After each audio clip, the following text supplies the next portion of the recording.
Hey you guys, it's Peter, and welcome to my channel, Peterisms, where I tell stories of my life and just little things that I have learned as I have grown into the person that I am today. And I was getting ready to film some videos on my other channels, and I was sitting out here, did my prayers, did my meditations, having a little cup of coffee, and I thought, you know, I think I need to read some meditations to kind of get into the groove of speaking today on camera. And so I thought, I'm going to break out the Melody Beatty books and see what Melody Beatty has to say to us today, or what the universe has to say to us today, before I get into filming some other videos on my other channel. So I needed to kind of center myself first today. And interestingly enough, when I do my prayers and my meditations in the morning, this is something I learned, I don't know, a couple years ago. I do like all my prayers, my meditations. I do like a gratitude list in my head and things like that.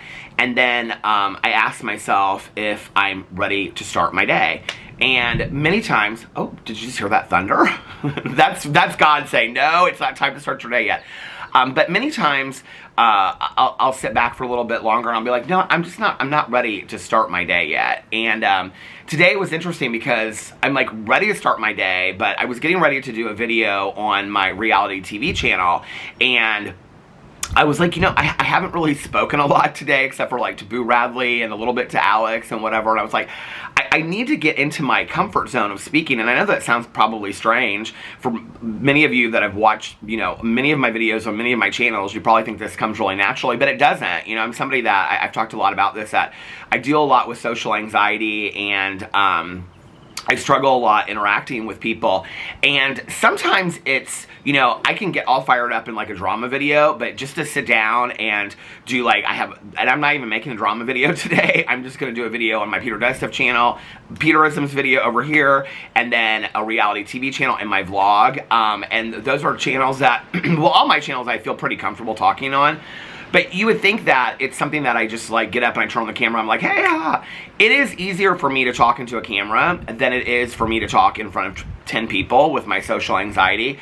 But there are still days that I struggle, you know, there are still days that I don't feel centered and I don't feel balanced. I actually wish that this had been a trick that I had learned like right around the time that I had gotten sober. I wish that I would have started asking myself every single day, like, are you ready to start your day yet? And then kind of looking at that and asking myself, what do I need to start my day?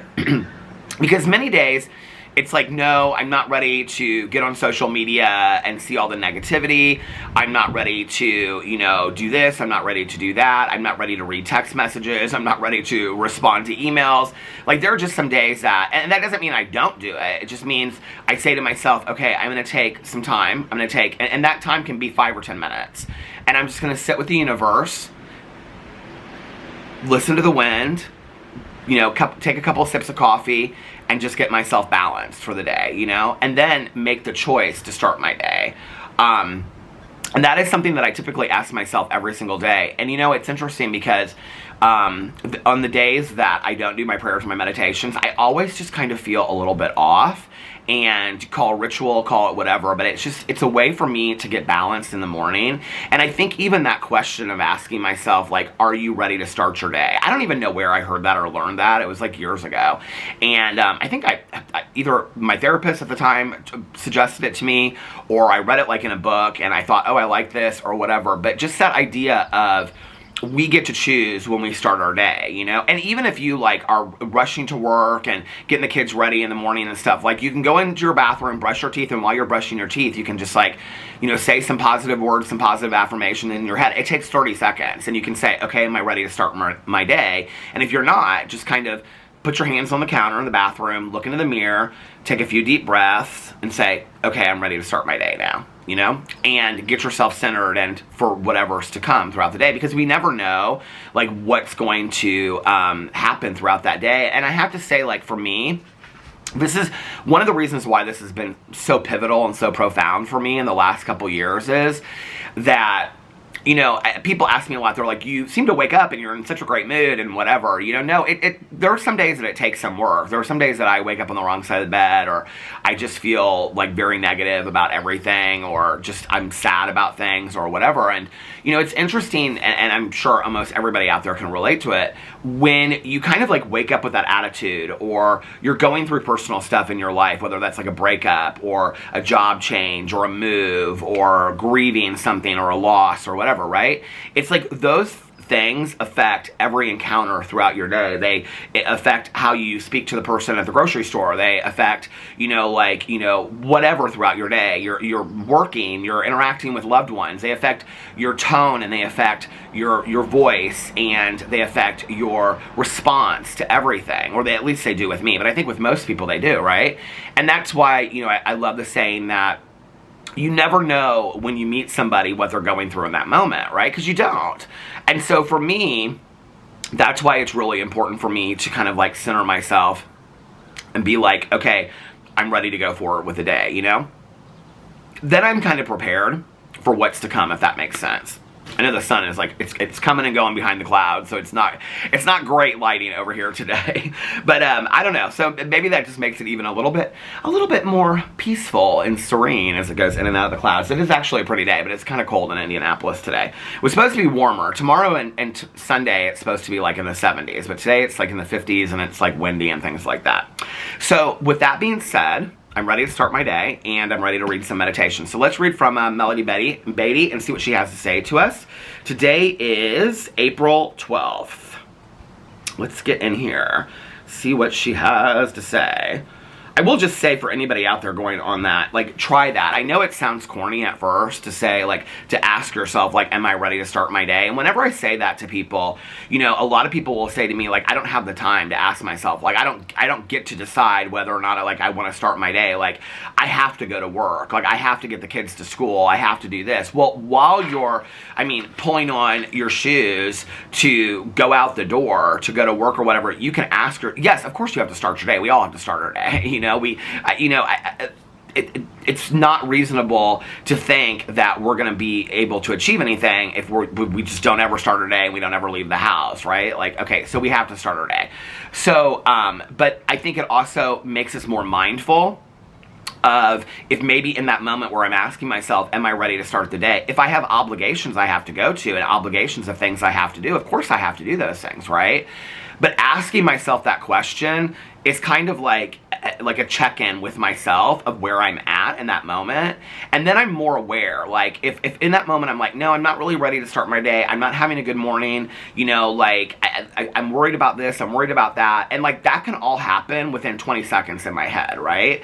But even that makes me a little bit more aware of how I'm interacting with people, how I'm entering my day, how I'm going forward with things, right? And so I'm a little bit more aware of those things as I'm interacting with people, as I'm going around my day, that like, okay, I need to work through this stuff, I'm grieving this loss, I'm stressed about this. And, you know, maybe even if like I come in contact with somebody and they're like, you seem a little bit off today, and say, yeah, like I'm struggling today, you know, and allow people to be aware of where I'm at as well. So it's not just about like, I'm gonna start my day and turn on and be like, hey, how are you? You know, it's about being very real with ourselves about what our mental state is, what our well-being is in that moment, and going forward and being aware of that as well, you know? So I just want to say that. It doesn't mean that you go, oh no, I'm not ready to start my day for 5 more hours, I'm going back to bed. That's not realistic for most of us, right? All right, so let's get into this meditation. April 12th, letting go of fear. Picture yourself swimming, floating, peacefully down a gentle stream. Now, I have to tell you before I get into this meditation, I know that I've read this meditation before and probably on video, because years and years and years ago, this was like early years of sobriety for me, so like, you know, mid-20s, I had these Melody Beatty visual imagery tapes. This is a male person. Hey! I had these visual imagery tapes, cassette tapes, that I would listen to. And if you don't know what visual imagery is, it's where somebody, like, you know, reads, like, you're doing this, you're doing that. And the one that I remember from Melody Beatty, and I think you can still get these online. I think the last time I talked about it, like on a vlog or whatever, I looked it up, and you can still get them online. But they're very much like you're walking through a forest and blah, blah, blah. But the one I remember from her specifically, I remember a couple of hers. One I remember is that there's this like golden ball of light over you, and from whatever you believe, like a higher power, God or whatever, and it starts dripping this like gold substance over you that will protect you from like any negativity and whatever. And it's just like this imagery that you do, right? But the one that I remember the most from her is that you're floating down this river on this raft, and sometimes it's very deep and sometimes it's very shallow, and you can like put your hand off to the side, and she's like, and you have your hand off to the side of the, I can't read visual imagery at all, but it's like, and you can like touch the grass on the side of the river, and it's like the whole message of it is basically just to float with the river of life, so to speak, right? And that many times we kind of like go against the river of life instead of like floating. And I always remember that that guided imagery meditation from her. I wish I could find that tape. I don't play many tapes these days. So picture yourself swimming, floating peacefully down a gentle stream. All you need to do is breathe, relax, and go with the flow. Suddenly you become conscious of your situation, frightened, overwhelmed with what ifs. Your body tenses. You begin to thrash around, frantically looking for something to grab onto. You panic so hard, you start to go under. Then you remember, you're working too hard at this. You don't need to panic. All you need to do is breathe, relax, and go with the flow. You won't drown. Panic is our great enemy. We don't need to become desperate. If overwhelming problems appear in our life, we need to stop struggling. We can tread water for a bit until our equilibrium returns. Then we can go back to floating peacefully down the gentle stream. It is our stream. It is a safe stream. Our course has been charted. All is well. Today I will relax, breathe, and go with the flow. And you know, I think this is such a great meditation. There's been so many times in my life, and it's typically about things that I have absolutely no control over anyway. You know, I'm very aware that I can't control people, places, or things. So it's typically something that I have absolutely no control over anyway in my life, or it's something that has already happened in the past or is going to happen in the future that I get very worried about. And that's where fear comes in for me. And as, you know, a person in recovery, we talk about, you know, 100 forms of fear.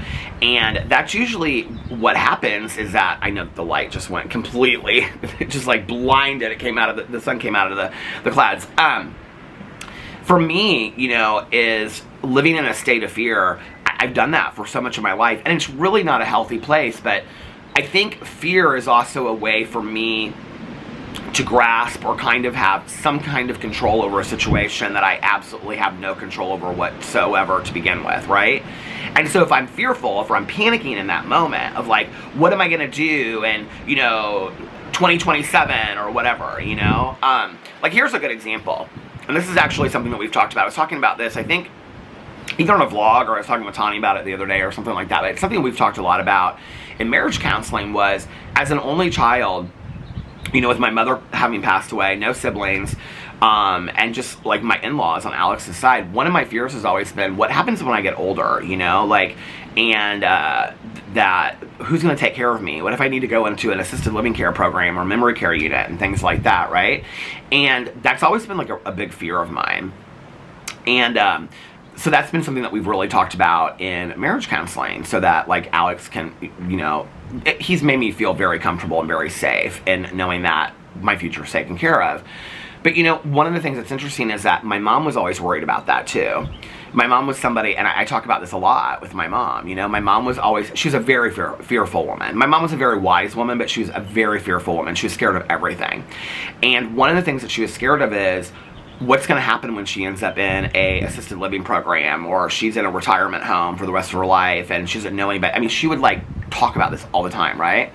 Well, my mom passed away at 64. She never made it there, right?